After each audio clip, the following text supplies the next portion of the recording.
Okey, berbaki seminggu sahaja ke upacara pembukaan Sukma Selangor 2026 pada 15 Ogos ini.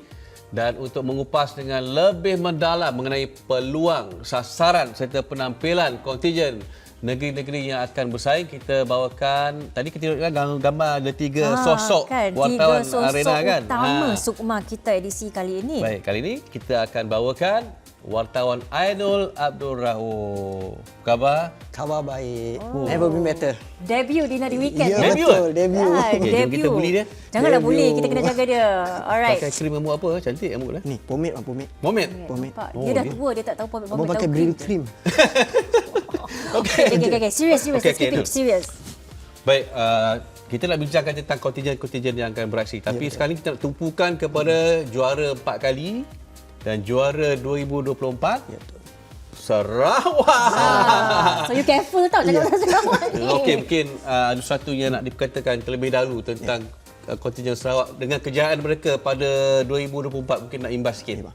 Sebelum tu, kita tahu macam abang cakap tadi, seminggu sebelum kita melangkah, sebelum tirai pembukaan untuk Sukma kali ini, saya nak cakap sikit lah untuk semua kontingen yang saya difahamkan. Saya bertanya, dia orang cakap memang semua persiapan semua sekarang memang rancak, dan juga walaupun kita sebelum ni ada mengatakan yang bajet terpaksa potong untuk ni, tapi pengajuran saya rasa memang akan meriah untuk Sukma tahun ni. Berbalik kepada kontingen Sarawak, juara keseluruhan untuk edisi 2024. Ya. Kita imbas kembali sikit, pungutan pingat 201, 76 pingat emas, 55 pingat perak dan juga 70 pingat gangsa. Okey. Dan untuk kontingen Sarawak, bagi saya untuk kali ini, edisi kali ini, cabaran sangat besar sebab nak mempertahankan kejuaraannya. Dan juga kalau kita ingat semula, tahun 2024 wilayah di tempat kedua hanya kurang satu pingat emas berbanding dengan Sarawak. Maknanya 75. 75. Ya. Betul. Saingan sangat sengit dalam masa Saingan tu, sangat sengit. Jadi untuk mempertahankan kejuaraan kali ini memang hadir dengan cabaran yang berbeza lah untuk kontingen Sarawak. Satu, first adalah bermain bukan di laman sendiri. Macam kita tahu, macam mana-mana temasya pun bila bermain dekat laman seseorang tu sendiri tu, kita ada kelebihan, betul? Jadi ini luar daripada tempat, luar daripada laman sendiri. Jadi preparation tu kena 2 kali ganda lah. 2 kali, 3 kali ganda. Dan tapi bagi saya cabaran terbesar untuk Sarawak untuk kekalkan ni adalah untuk bersaing dengan, sebab kita tahu pencabar-pencabar tu masih lagi bertanding sekarang dan bukan mudah. Dan satu lagi, ada beberapa acara yang macam kita tahu, bila tuan rumah kita boleh pilih acara ni kita nak pertandingkan. Dan untuk Sarawak, yang saya difahamkan ada salah satu contohnya adalah macam taekwondo. Taekwondo acara PUMSE tak dipertandingkan.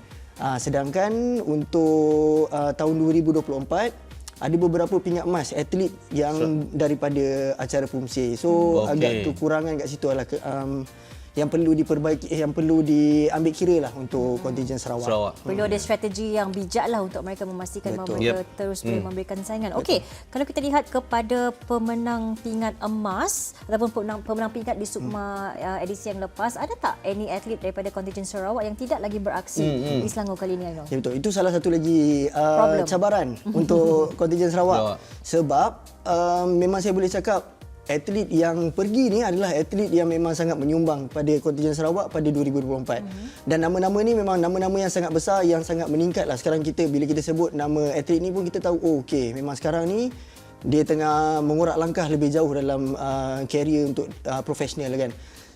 Antaranya adalah Hazirah Ramli, kita punya atlet tamping bowling.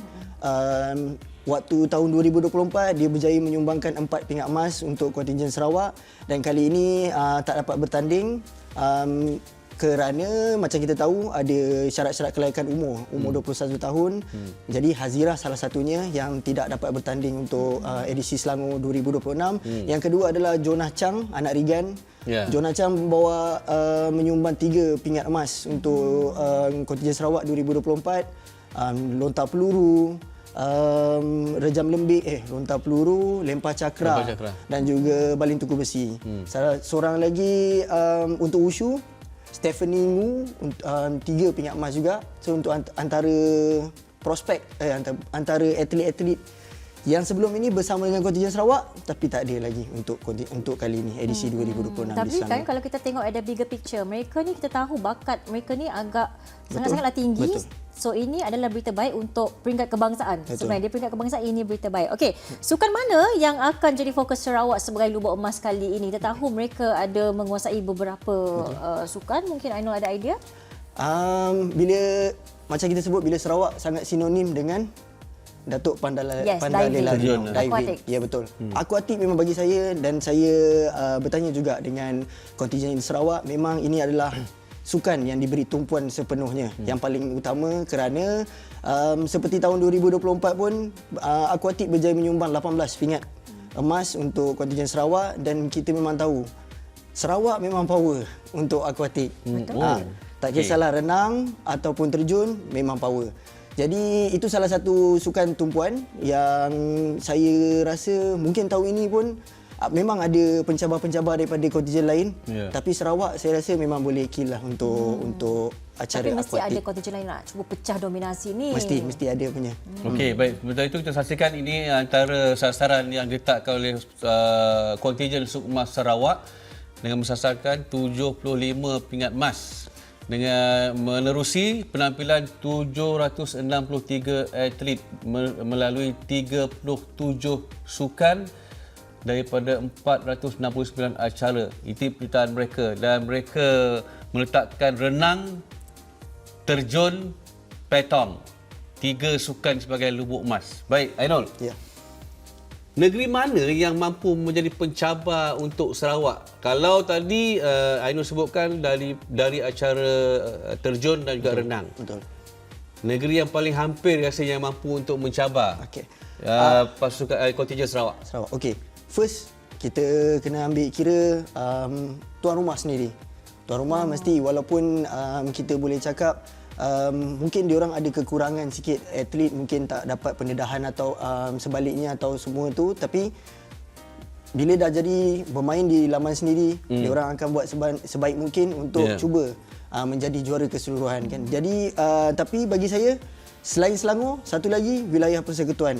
Oh, okey. Wilayah persekutuan kerana macam saya cakap tadi, akuatik adalah kira forte untuk kontingen Sarawak. Tapi wilayah persekutuan juga ada atlet-atlet yang sangat berbakat besar dan juga menyumbang banyak pingat untuk mereka waktu 2024. So dia punya saingan tu memang bagi saya sengit antara wilayah persekutuan dan juga Sarawak dan juga Selangor. Tiga. Ni top, boleh juga katakan top 3 juga ni nanti ni. Betul. Macam kalau kita tengok tahun 2024 pun antara top 5 ni adalah Inilah dia. negeri-negeri Selangor, lah, wilayah kontingen. Sarawak, Selangor, wilayah persekutuan. Wilayah persekutuan. Betul. Correct me if I'm wrong, tapi Selangor untuk edisi kali ini kan ada banyak buat penambahbaikan infrastruktur pusat akuatik kan. Betul. Menunjukkan betapa seriusnya mereka nak mencabar Sarawak. I'm so scared. Tapi yang saya Tiba, I'm so info scared. yang saya dapat sebelum ni, sebab kita tahu tahun depan akan ada SEA Games yang kita menjadi tuan rumah, dan kekangan sikit untuk atlet terjun, untuk atlet terjun Sarawak, sebab Sarawak kan kita akan jadi host. Ada melalui penambahbaikan. So dia kekangan sikit untuk latihan. Dan saya difahamkan mereka terbang awal ke Selangor untuk berlatih Persiapan di lah. Pusat Akuatik Nasional. Oh, okey. Oh, lagi hebat. Kan. Last minute punya training tu dia bukan Tapi calang-calang tu. dia ada ni sikit lah, sebab dia training, wilayah pun training dekat situ, tempat sama kan. Tak apa, dia boleh spy kekuatan Boleh masing-masing. intai-intai. Intai-intai. Ya. Alright, untuk edisi di Selangor kan, siapa atlet tumpuan Sarawak dan mengapa dipilih menjadi sandaran pingat? Mungkin Ainul boleh share sikit? Okay, bila kita tengok macam sama juga akuatik masih lagi. Saya rasa Sarawak mempertaruhkan dua atlet ni yang saya rasa memang cukup cemerlang lah. Satu daripada acara sukan terjun, satu lagi daripada sukan renang. Yang pertama daripada sukan renang adalah Kelly Teo Yao. Kelly berjaya mendapat 6 pingat emas, 1 pingat perak dan juga 2 pingat gangsa sewaktu di Sarawak 2024. Dan sekarang ni pun berada dalam atlet kebangsaan, pelapis kebangsaan. Dan saya rasa salah satu prospek untuk Sarawak sebab dia juga dah berjaya macam SEA Games 2025 tahun lepas di Thailand. Dia dah join dengan the senior team untuk join the team untuk ke Thailand. bertanding dalam 3 acara sewaktu di Thailand. Walaupun tak ada mendapat pingat, tapi kita nampak itu adalah progres yang sangat besar. Dan saya rasa untuk sukan renang, ini adalah atlet yang perlu diberi tumpuan lah. Kelly, Teo Yao. Kalau untuk satu lagi acara terjun, kita ada Dayang. Oh, of course. Dayang apa? Kita sebut habis. Dayang Nur Syazira. Oh, bukan Dayang Zainatul Akmal. Bukan. Sorry, I dah more than 21. Dayang, ya betul. Dayang sama juga.